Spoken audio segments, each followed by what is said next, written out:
நாம் இந்த வீடியோவில் காலிஃப்ளவர் 65 தான் பார்க்க போகிறோம். நம்ம காலிஃப்ளவர் 65க்கான காலிஃப்ளவர்ஸ்லாம் க்ளீன் பண்ணி வச்சுருக்கோம். இது நம்ம சுடு தண்ணியில் வேக வைக்க போகிறோம். வேக வைக்கும்போது அது கூட ஒரு ஸ்பூன் மஞ்சள் பொடியை சேர்த்து நம்ம வேக வைக்க போகிறோம். நம்ம காலிஃப்ளவர் 65க்கு தேவையான சின்ன வெங்காயம், இஞ்சி, ஜீரகம், பூண்டு, கொத்தமல்லி, புதினா இதெல்லாம் நம்ம இப்போ மிக்ஸி ஜாரில் வச்சு நம்ம அரைச்சிக்க போகிறோம். பச்சை மிளகாய் அது கூட சேர்த்து நம்ம அரைச்சிட போகிறோம். அரைச்சிட்டு அந்த பேஸ்ட்டை வச்சு தான் நம்ம இப்போ காலிஃப்ளவர் 65 செய்ய போகிறோம். நம்ம காலிஃப்ளவர் 65க்கு தேவையான மசாலாலாம் வச்சுருந்தோம்ல, அதெல்லாம் அரைச்சி இப்போ பேஸ்ட்டாக வச்சுருக்கோம். காலிஃப்ளவர் சுடு தண்ணியில் நல்லா வெந்துட்டுருக்குது. அது இன்னும் கொஞ்சம் நேரம் வேகட்டும். அதன் பிறகு இது நம்ம தண்ணியை வடிகட்டிடலாம். காலிஃப்ளவர் 65க்கு தேவையான மசாலா வச்சுருக்கோம். அது கூட மஞ்சள் பொடி, சில்லி பவுடர் ஆட் பண்ணிட்டோம். அது கூட கொஞ்சம் கரம் மசாலாவும் ஆட் பண்ணிட்டோம்.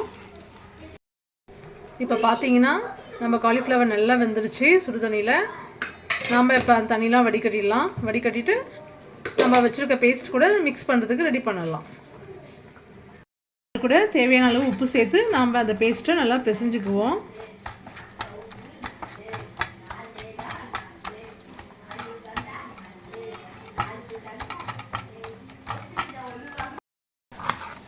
கொஞ்சம் பெருசாக இருக்க காலிஃப்ளவர்லாம் நம்ம கொஞ்சம் சின்ன சின்ன பீஸாக கட் பண்ணிக்குவோம்.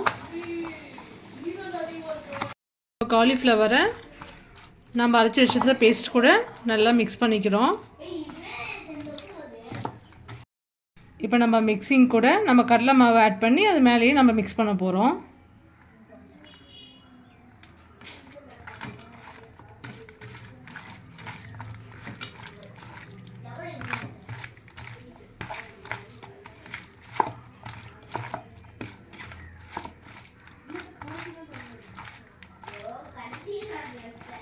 நம்ம அந்த பேஸ்ட்டு கூடயே தேவையான அளவு உப்பு சேர்த்துட்டோம்.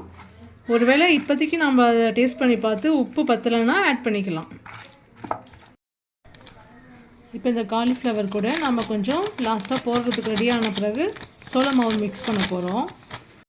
இப்போ சோள மாவு அதில் நம்ம நல்லா மிக்ஸ் பண்ணுறோம். எண்ணெய் நல்லா காஞ்சிட்ருக்குது. இப்போ நம்ம காலிஃப்ளவரை அதில் போட போகிறோம்.